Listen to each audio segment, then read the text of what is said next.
Hello, hello, hello. Welcome, everyone. My name is Joey Reyes, and my pronouns are they, them, theirs.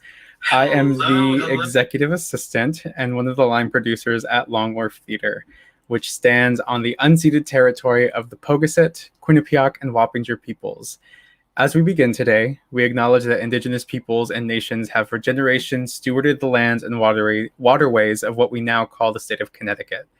We honor and respect the enduring relationship that exists between these peoples and nations and this land. We remind ourselves that along with stolen land came stolen people. It is our responsibility to the future to know our past. If this is your first time joining us, welcome. The Lab is a free public event on the second Friday of each month made possible by the support of the Andrew W. Mellon Foundation. These events are curated by local and national artists who are in residency at Long Wharf Theater for a month prior to the event. The subjects that are explored in the lab are as dynamic as the artists that host them.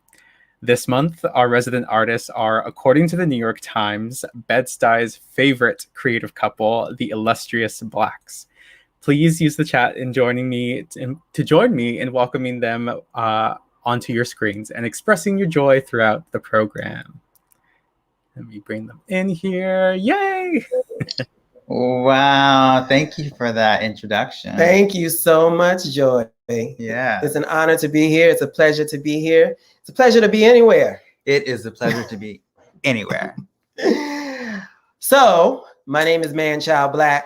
And my name is Monstah Black. And together we are the Illustrious Blacks. And we are an Afrofuturistic DJ music performance duo who happen to be married. We just celebrated our, 8th year anniversary on June 7th. 8th legal. Yeah. We've been committed for 18 years. Committed. So. We should be committed for being committed. And so now we're here with you in our chilled out mode. Yeah. Kind of chilling out, hanging out on a Friday, gonna share some stuff with you. And yeah, so we should talk about where we are. As everyone knows, last year was quite epic in a lot of ways. We spent lockdown mostly here in the studio. Inside of the disco ball. Inside of the disco ball, spinning around. Still creating, but also, being affected by everything that was happening with COVID. Oh, yes. The phases and the mood swings. It was incredible. His mood swings were incredible. They haven't stopped. They have not stopped. You'll see a few today as this continues. We've been through several already, just getting ready for this. This is so true. But anyway, as lockdown happened, we did a lot of thinking, but we also did a lot of creating, and we did a lot of watching. We did a lot of watching. We watched a lot of Netflix, a lot of Amazon Prime, a lot of writing, a lot of documentaries. And so we found ourselves thinking about what was next for the Illustrious Blacks and the things that we wanted to put out in the world, especially once everything opens back up. Mm-hmm. And so we have our very first show, live performance of 2021. Which we talk about later. Yes. So we don't need to necessarily talk about that right now. But I am going to say it's celebrating Juneteenth because it's on June 19th. And it's also celebrating a release that we had come out about a couple of weeks ago. Mm-hmm. But it's in Bed-Stuy. So if you're in New York and in Bed-Stuy, please come through. Once again, June 19th, and come on, everybody. Yes. But what we're about to show you is some insight into how we prepare for our shows. And with this being our first live show back, we wanted to do something special, do something a little different. We've taken on some different directions musically. And so we'd love to share that with you. Yes. You ready? I think we're ready. Are you ready? I've been born ready. So sharing a little something, a little work in progress behind the scenes. So yeah. So let's get into this. Let's get into it. Joy, you ready?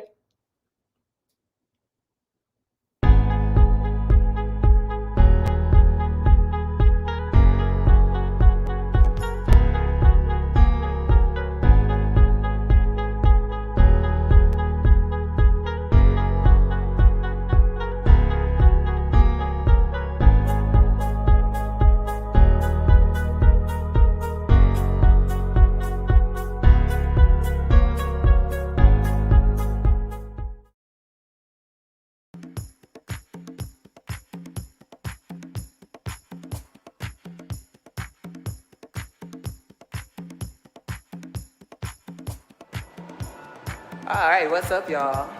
What's up, y'all?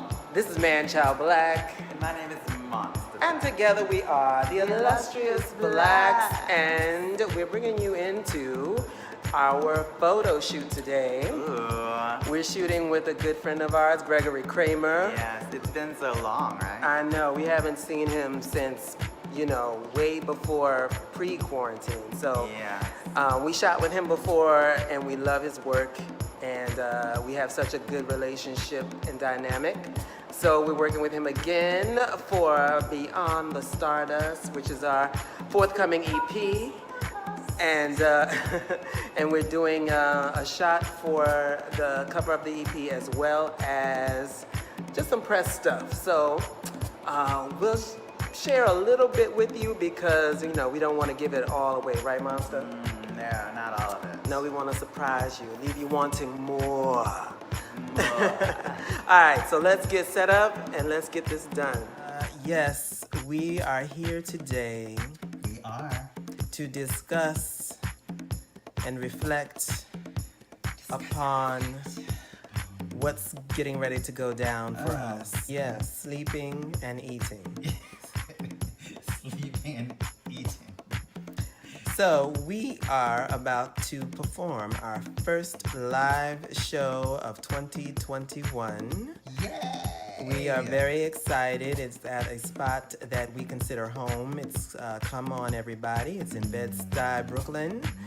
On Juneteenth, that's Saturday, June 19th at 8 p.m. We are very excited to not only have our first live show, but to debut some new music. Yay! New music and new costumes. And new costumes. And new choreography. All of the things. So we want to talk about how we have arrived in this place. Let's talk about it. Monstah Black, what has been the inspiration for you for the new music? Ooh, the new inspiration for me for the new music has been going back into those days of early disco and even a little bit of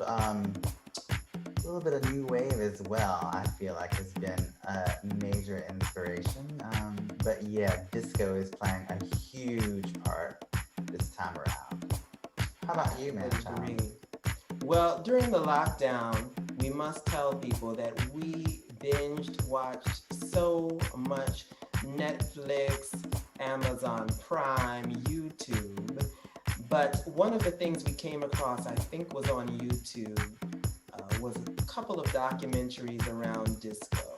As I was born here in New York, I was not. I grew up here until I was about 9 years old, and we moved away, but came back often. So I'm very intrigued by that period of the late 70s, early 80s, when disco was prevalent, disco music and disco culture, but also I'm very fascinated by the demise of disco in pop culture. One of the main things that inspired this new direction in our music, we watched a lot of documentaries on disco, and around that time in US culture when disco was the pop music of its time. So we watched, I think, a documentary on Studio 54, a documentary on just disco in general, like the divas of disco and all of that. And in a few of them, there was this incident that happened, I think in July of 1979, where this DJ who I guess he was disgruntled about the direction that popular music was heading. He basically arranged for something that was called the disco demolition. So he rounded up all of these people who I guess felt as he did to come to this baseball field, Kaminsky Park, I think in Chicago, to basically bring records, disco records specifically, and that they would demolish them on this night. So they brought a bunch of records, and the thing about it is they brought not only disco records, but they brought a lot of records that were created by Black artists. So this wasn't just about disco in my eyes. This was about Black music really being the prevalent music of that time, Black created music. And not only Black music, but also queer Black music, because let's be clear, you know, a lot of the music being played in the clubs, the gay clubs, the queer clubs, was disco. And from that, it moved on into the mainstream. So I think that's important to recognize. Anyway, they had this, this demolition night in Chicago where they burned all these records. So they're burning not only the Donna Summer records, but they're also burning the Marvin Gaye records and the who else would it there have been that wasn't necessarily disco, but all of these artists' records. Al Green, right? So soul artists. Yeah. Who knows? They might have even burned some Charlie Pride, and Charlie Pride was Black country artist. Right. So they're burning all these records, and they're creating this whole kind of riot in this field over this music. And I just thought to myself, they say disco sucks, but what's the real response to that? And the response I had was, suck my disco. Suck my disco. Disco sucks? Suck my disco. So some people say that this wasn't racially motivated, but just motivated by the need to bring rock and roll back into the forefront as opposed to disco. Rock and roll, which is another Black music form, let's be clear. But also DJ, but also to really, it turned out to be something that seems rooted in racism and homophobia. And so that became the kind of jumping point to what we wanted to explore musically. We wanted to explore disco and its response to Disco Sucks all these years later. And so that's what we're working on. So we're bringing that into this new show and into this new music, which we're excited to do. How do you feel that that will manifest itself in our upcoming show on Juneteenth? Well, definitely the rhythms that have been used throughout the music that we have coming out are referencing the disco sound. But also there's that sense of celebration, I feel like, that existed in early disco, celebrating love and, you know, togetherness, and it's about the feeling, being joyous. So we're doing that, but also at the same time addressing some of the issues that we're having to basically, having had to experience these issues really throughout the quarantine. I feel like this quarantine has really kind of shaped lyrically where we are at this point with this particular release of music that we're putting out. Yeah, I would agree. I think that we're in a similar time in a sense that because of COVID and the lockdown, people are now in New York ready. They're ready to come out of quarantine. They're ready to come out of Get quarantine. onto the dance floor, out into the streets, and basically party, shake it off, celebrate each other, and see each other's faces without the mask, really. You know, even though we're having to hold on to them now, you know, to be certain. Without the mask, if you've been vaccinated. Yeah, if you've been vaccinated. Let's not leave that out. That's important. We're going dancing on cloud nine. We're going dancing. We're going dancing. Disco will do it. Right? What's your first memory of disco in your life, Monstah Black? My first memory of disco. Disco was actually my first dance class. That's where it started for me. So I had to take these dance classes where I was learning the hustle. So then for homework, my mom and I would be doing the hustle in the kitchen so that for my next class, I would be basically on top of it along with, I was the only kid in there. You know, everyone else was pretty much adults, but you know. Showing them how to disco. I was pretty much showing them how to disco. I'm sure you were. My first memory of disco. Well, by the time I grew up to really know it, disco movement had passed, but the official disco movement had passed. But I remember just growing up in New York. We lived in the Bronx, so there were a lot of people with boom boxes on the streets just playing, blasting music. I do remember the song Ain't No Stopping Us Now very, very well. I love that song, and that was probably the first song that I remember recall loving. And I knew who Donna Summer was, and I thought she was beautiful, and I knew Bad Girls and Hot Stuff, and I knew on the radio, I knew her stuff pretty well. Even though I didn't own it, I was still kind of young, but this is before I was starting to really get into music in that way. But I love that, I did.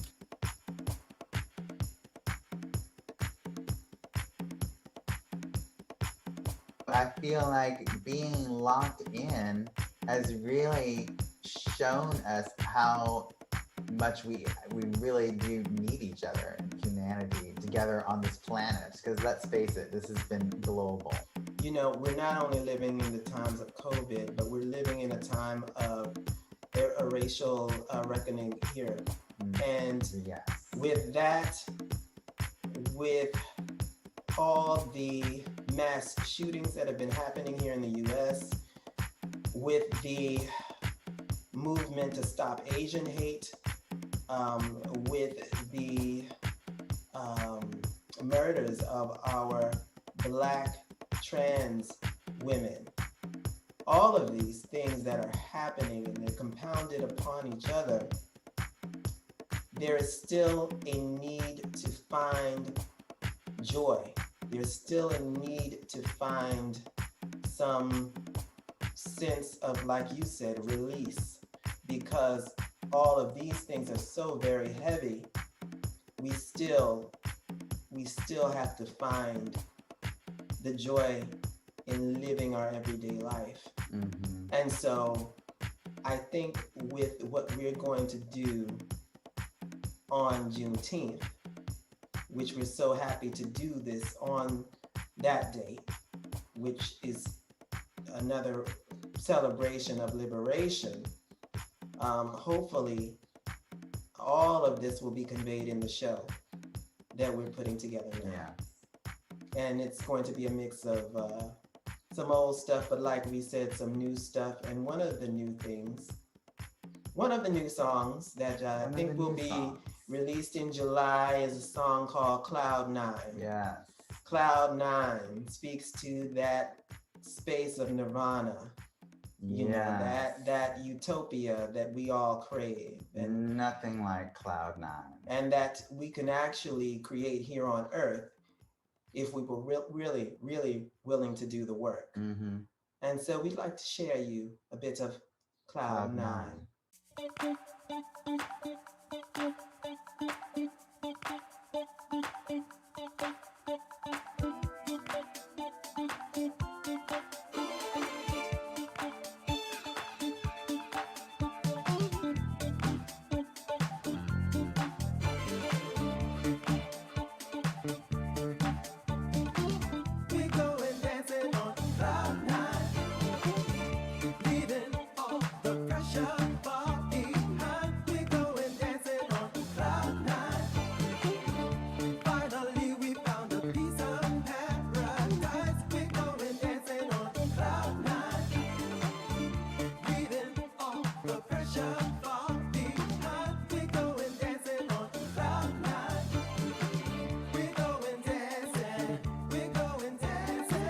For the show, we're looking, we have some slightly different aesthetics that are going to be happening.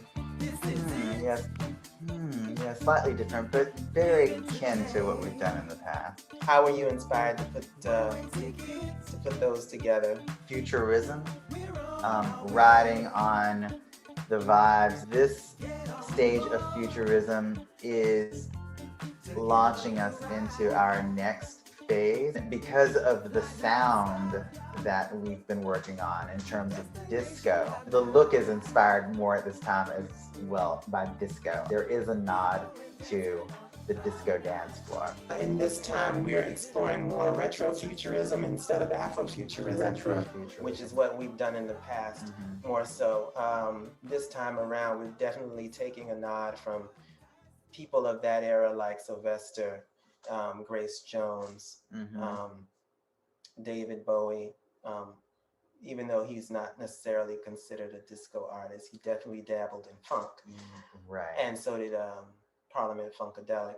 But also, yeah, and we're also greatly inspired. We saw, I think that was a little before lockdown, a great exhibit at the Brooklyn Museum around Studio 54.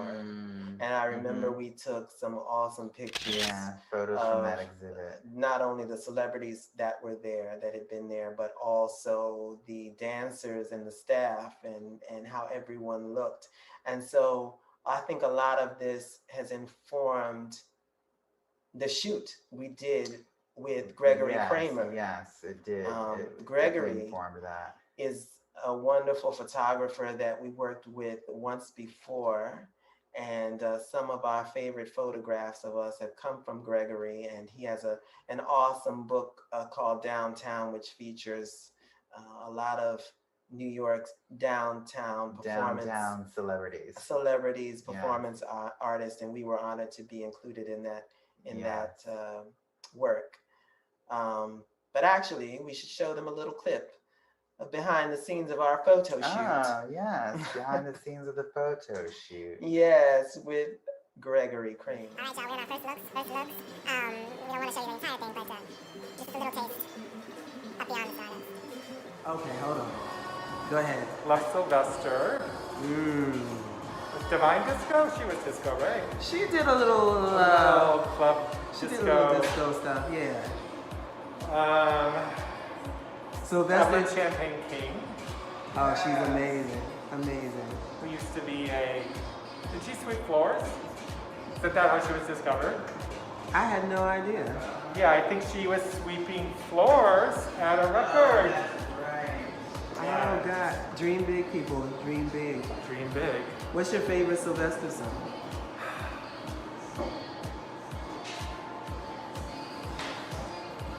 Mighty Real?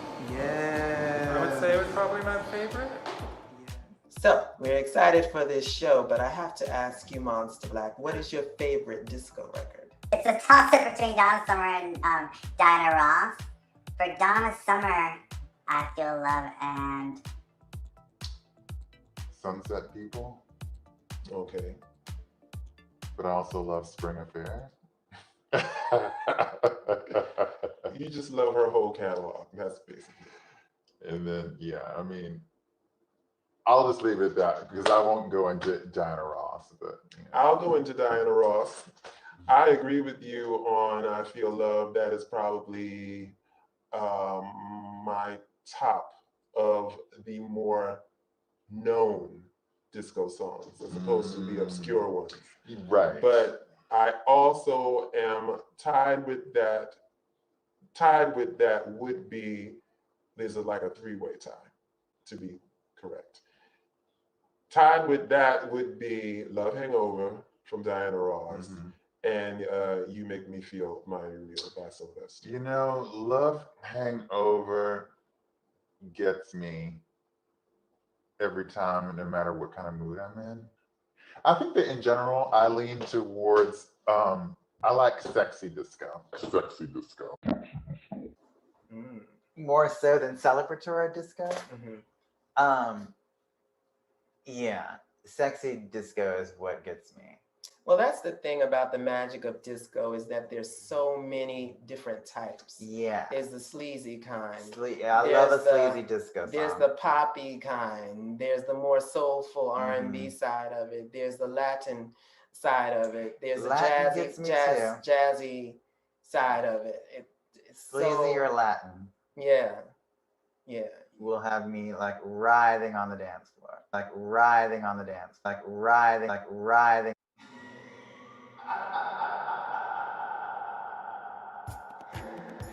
So it's really wonderful. That genre encompasses so many different other aspects to it. The next few singles we have coming up that we're dropping, we're attempting to drop something once a month for the next 3 or 4 months. So we've been honored to work with someone we've worked with now and collaborated with for a few years now. Yeah. And he's like the third Illustrious Black, even if he's not Black. Right. And that's Andrew Raposa. Yeah. He's like the other Illustrious Black. And the great thing about working with him is that he gets our references very easily. He's fascinated by the same things we are in terms of sound and music. And that makes it smooth.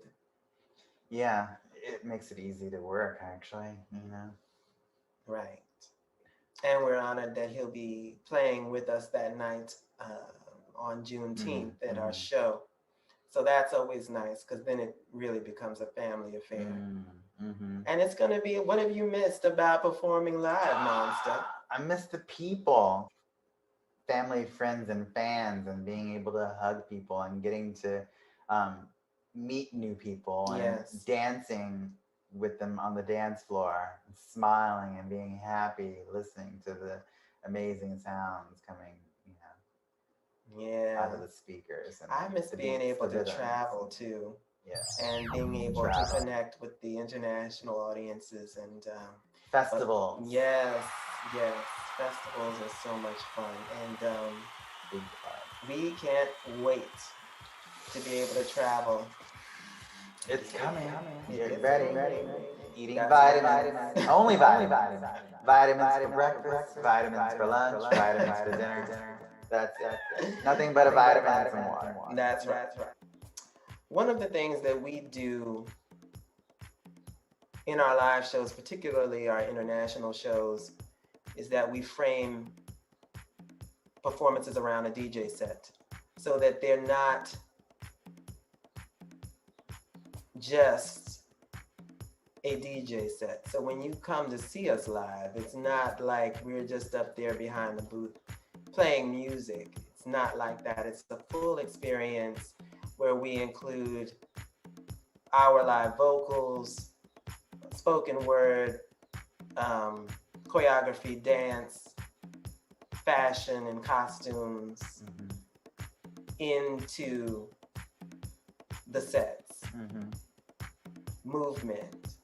You create a lot of our movement, so maybe you can speak to the inspiration, particularly for this specific show.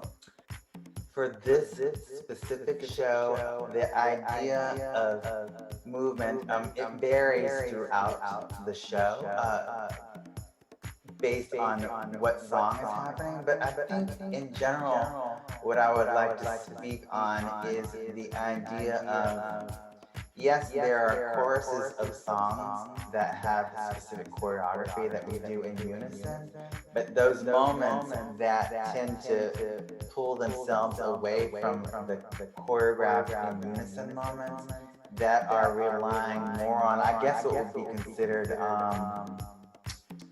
moments where I can focus on pulling from the background that I have that comes from disco, that also comes from house, and comes from contemporary.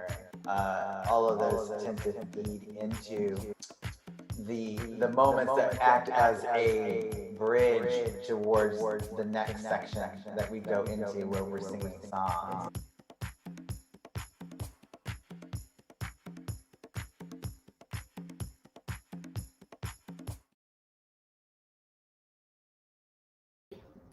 Hey. Hey, we're back. Surprise. We're back. Hope you're ready. Here we are. Here we are once again. Oh, that was fun to see. I had actually that was my first time seeing it. That was your Completely. Because you've been so wrapped up in everything else that you've had to do. Yeah, that's true. Well, because I've been living it. You've been living it. So living it hard. to continue that, we that video, a lot of that footage was shot last week, and since then some things have changed. We decided we're going to not release an EP. We are going to release singles that would have been on the EP once a month going forward. So next month we'll release Cloud 9, and we're shooting a video for that at the end of the month, and we're excited for that.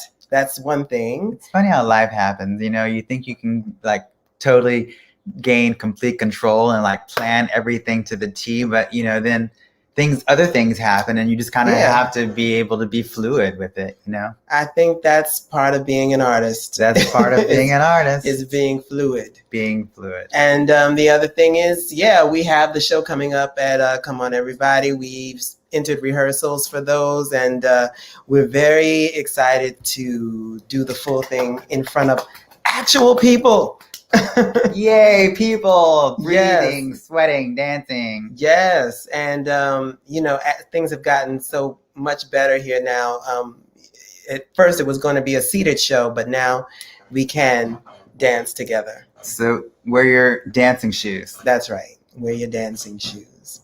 But anyway, I think we are open to some questions. Yeah, we'd love to answer any questions that you may have. I mean, if you don't ask, we'll just continue to talk. We'll just continue to ramble on and on and on about everything and nothing in particular. There you go.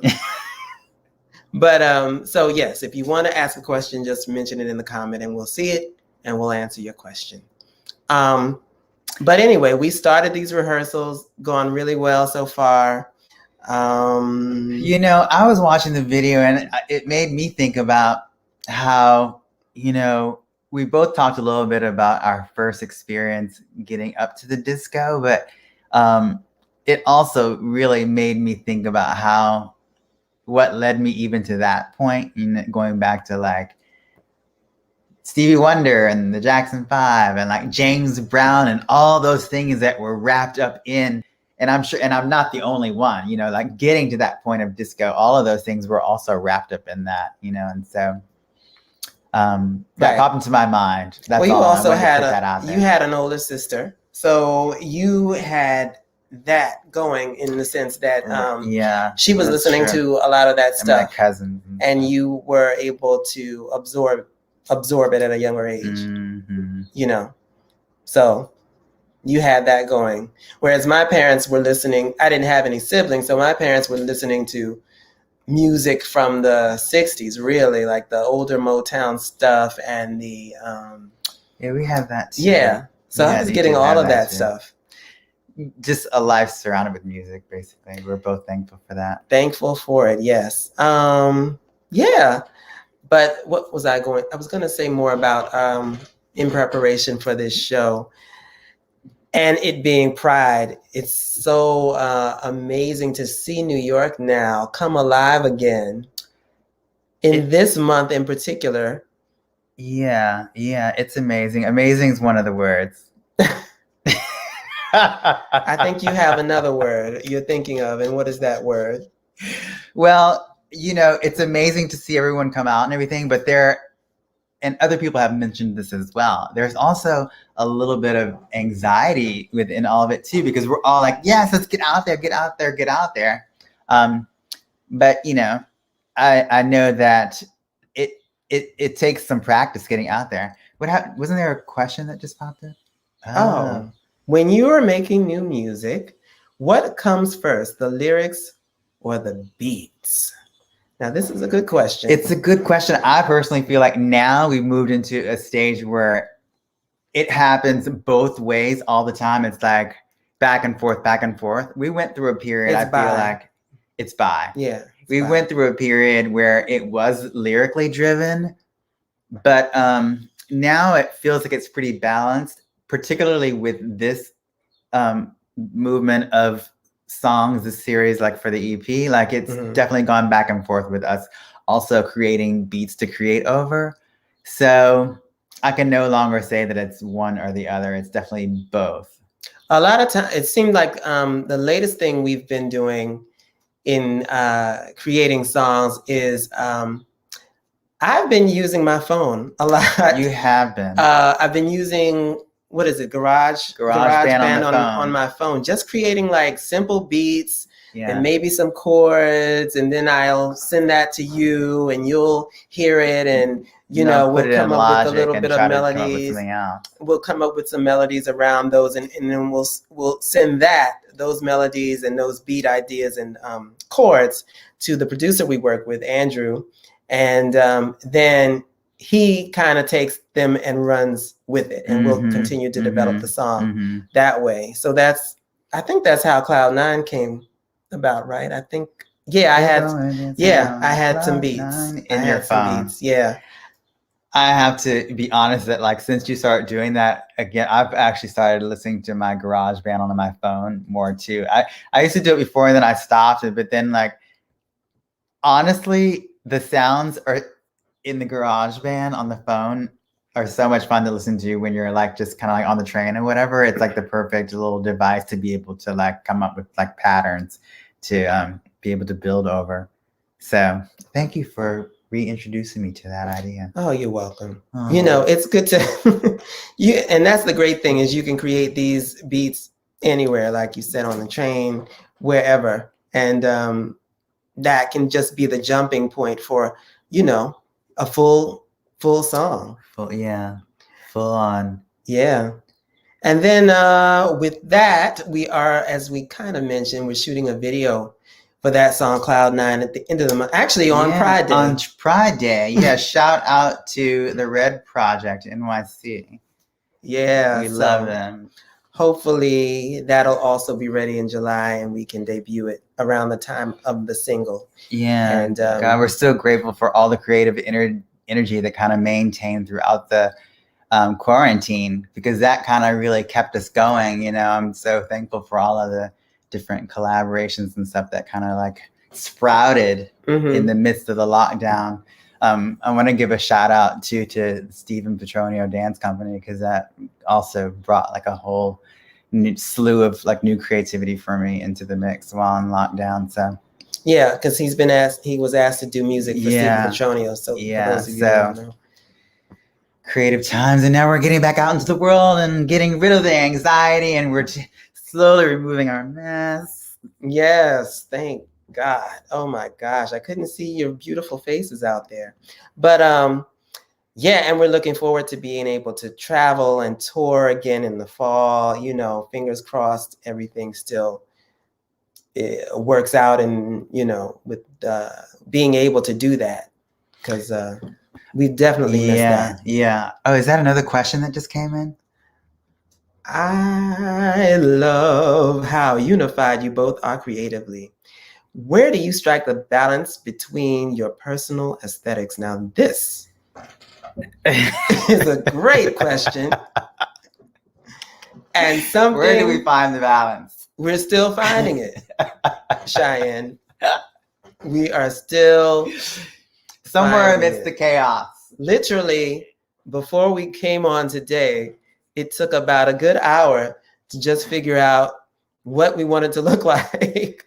And I think that's just because we both have, fashion-wise and aesthetic-wise, there's so many things we're inspired by. Yes. You can start that.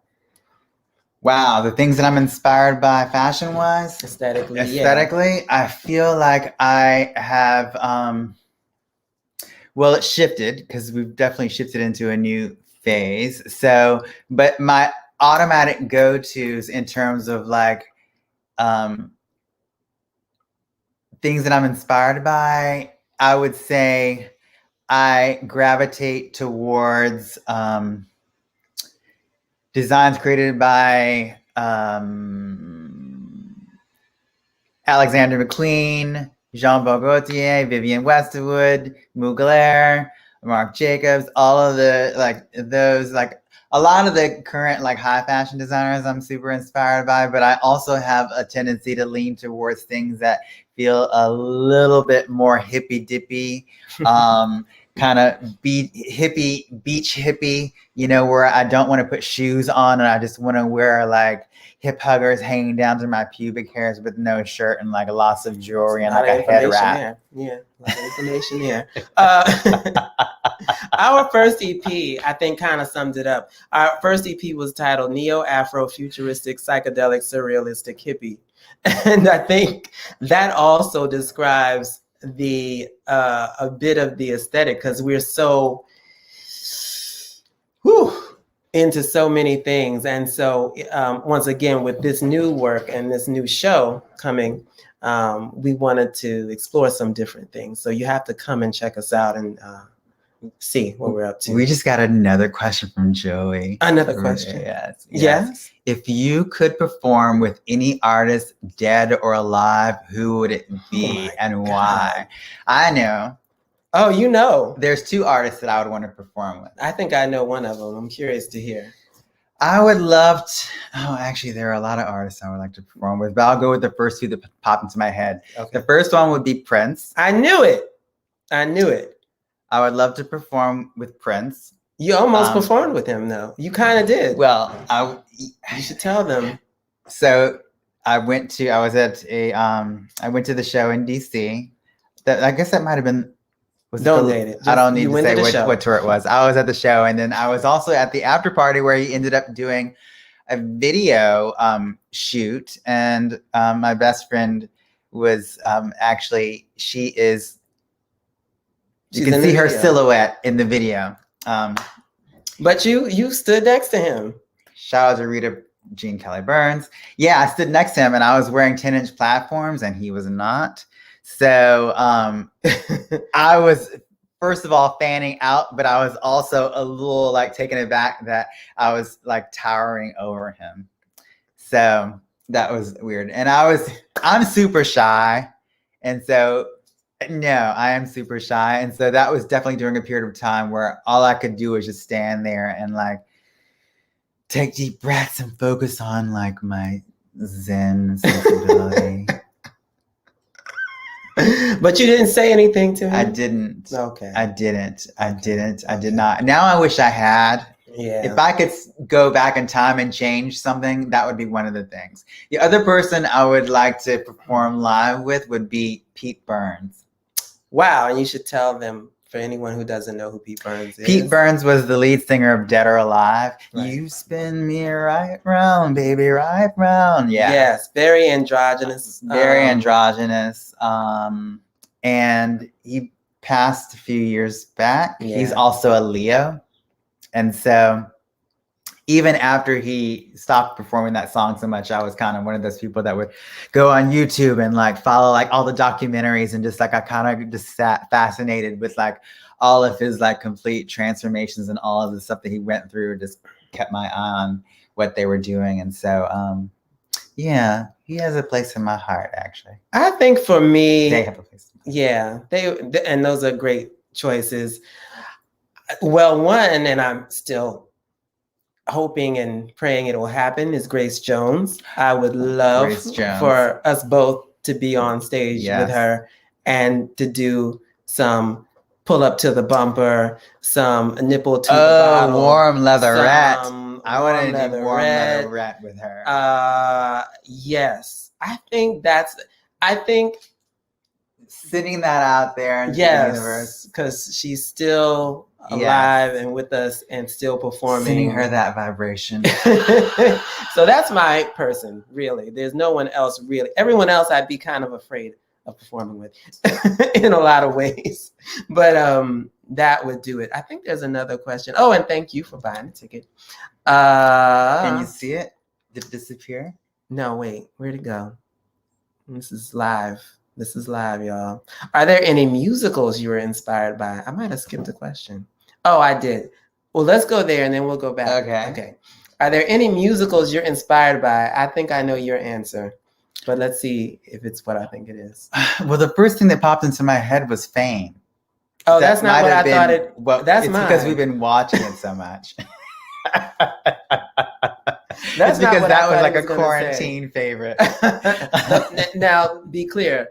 The original Fame 1980 film, not the remake. But, Musical. You know. I might be brain farting on what my favorite musical is. I thought you were going to say Chitty Chitty Bang. I love Chitty Chitty. There. Yes, Chitty Okay. Chitty Bang Bang. Right. Chitty Chitty Bang Bang. Chitty, And chitty, or, bang, or bang. Willy Wonka. I thought those Willy were the Wonka. original. That's not really a musical, though, is it? Isn't there? Oh no, I guess But there's Willy that one Wonka, song, and then yeah. that's it. Yeah, Willy Wonka. No, Chitty Chitty Bang. Chitty Chitty Bang Bang. Yeah. For me, go. No, it just reminded me that I used to do this short little number doing the doll. What do you see these people? You know, You don't have to. we do don't it need to now, go though. into it You right don't now, have to do but it that now. used to happen at once upon a time. Yeah. I would perform that. Maybe it'll come back at some point. The music. Oh yeah, and we watched a lot of musicals. In quarantine, like we watched West Side Story. I remember one day. Yeah, we've been we were going doing down a lot a of musicals. serious musical But and movies. for me, definitely Fame, the original Fame, the movie, the street scene in Fame where they dance in the street and the hot lunch sections are two of my favorite moments on any film ever. And then there's this B film that's like a guilty pleasure that I introduced Monstah to some years ago, and we watch it probably once a year, and it's called The Apple, and it's terrible. It's a horrible film. It's so bad it's good. It's so bad it's good, but it's like the sci-fi disco musical. It's very cheesy. The fashions are bananas.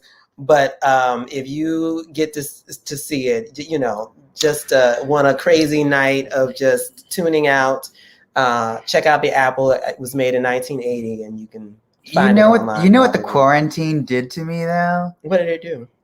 It made me really want to experience with like a fun group of people, like the Rocky Horror Picture Show in a really good movie theater with a really good sound system. We watched that too. We did. Yeah, I think we watched that on Halloween, as a matter of fact. Are you trying to change it with your No, finger? I'm trying to look at the question. There was another question, and I didn't want to skip I it. thought I'm like, no, the screen isn't going to do that. How do you decide who takes creative lead on each project? Another good question. That is a good question. There are some projects that will come our way where we will automatically know one of us has to take lead on. So I'll use an example. Last year, we were asked to do a video for Philips. Philips is an auction house in, they have different They're all over. galleries Yeah. and London, the Hamptons. But we went, where did we go? We went to the Hamptons. We went to the Hamptons anyway to shoot this project. And from the description of what they asked us to do, we both agreed that Monstah should take lead on it. And he created the soundtrack with little input from me, but really he took the lead on that. And then also what we wore, the costumes, a lot of it he designed and some of it we found, but really the complete look is his. If you get a chance, it's still on YouTube, I believe, on their YouTube page. On Phillips? Yeah. Okay. You can kind of see, it's like 5-minute video. Yeah. But so, yeah, different And the things. choreography, it was very kind of site specific. Yes. And it was influenced by the artwork that was being auctioned off. So that's an example. And then other things where it's more maybe DJ centered will come. I'll take the lead on. But yeah, we pretty much know. We learned that early on because we both work differently. Monstah comes from a dance choreographer, performance art background. Heavy on improvisation. Very heavy. And I come from musical theater and theater. Structure. So I was very, I'm always looking for structure in a lot of ways. And I pretty much I like to focus on creating some sort of loose structure to improvise around. Right. So initially when we started, and it was smart to wait because we've been a couple for a long time. And since like 1850. Right. And exactly. And we decided to, hold off on really working together for a while. And I think that was one of the smartest things we did. Because I think if we had done it right off, we would have crash and burn. We would, live fast, die young. We wouldn't be here today talking to you as a couple. Probably not. So it's good we waited. We weren't ready to jump in right away. And when we did, we encountered some bumps, but we've learned how to negotiate. And but even when we first met, within like the first 2 years of knowing each other, we were performing in each other's stuff. Yeah, but it was loosely, No, it was loose, but you have to recognize the fact that we did that. We did. You know what I mean? That probably also set the tone for how we work together in the future.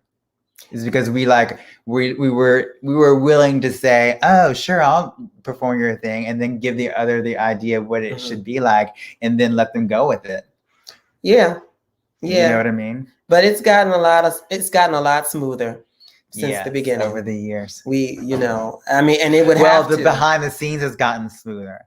Oh, what are you saying? The in front of the no, the shows haven't gotten smooth? No, the shows are smooth, but what I'm saying is our interaction with each other, getting from point A to point B, is we know each other so well now. Yeah. We know how to just close the mouths and we'll take a walk or we'll throw in some giggles and laughter to pull ourselves from beneath that dark cloud that might be trying to creep in over the fact that we're disagreeing on something. People always say, how do you stay together? How have you been together so long and you seem to still genuinely like each other, which is true most days. But what it is to remember that it's supposed to be fun and laughter. You have to remember to laugh. It's so important. At yourself and each other. Yeah, and, laughing at yourself is so important. And just not take it so seriously because it is supposed to be fun. And we learned this lesson particularly well on tour when we've toured in Hong Kong. Yeah, but everywhere. It's really. You know what? Maybe it's time to take a really long walk and I'll come back. Yeah, it's true. But we learned that lesson mainly on tour, and it took us a while to get to that actually, because what we did not consider is that we're always together. We do everything together, always everything, and so we have to throw in we have to remind each other. It's no, we need to split up and do our own things for a little bit, and then come back together and be able to, be really excited about coming back together.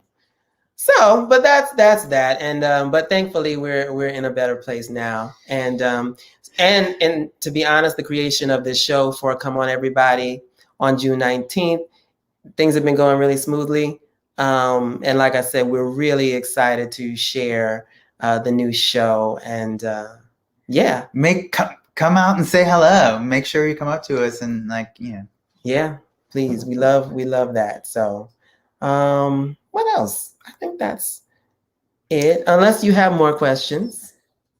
I don't see anything else popping in, so maybe it's time to Let's see. thank God that it's Friday. Oh wait, thank you for joining. Oh, Okay. first of all, we Are should we still say on? yes. We should say thank you to the Long Wharf Yes, Theater, thank you, Long Wharf to Theater. Joey and the entire staff who have made us, who've given so many of us a platform to do what we do. Yes. And we hope to see you in person. Yes, in person would be awesome. Yeah, now that things are better. But Amazing. thank you so very much for having the Illustrious Blacks on your platform. Thank you so much for joining us, you two. It's been so much fun getting to know you and working with you and like getting this all together. It's been such a blast. Just being able to work with you. I'm so excited to see you in person. Great, very soon. Now we can finally meet you in Yes. person. It's been a joy. Thank you. It has. Thank you. It has. Thank you to everyone who joined us today for this month's lab. Make sure, as we mentioned in the chat, make sure you stay tuned in. Follow us on our social media, on our website for next month's lab. And thank you again to the Andrew W. Mellon Foundation, whose support makes this program possible. And happy Pride Month, everyone. Go out and enjoy. Goodbye. Until soon. Bye.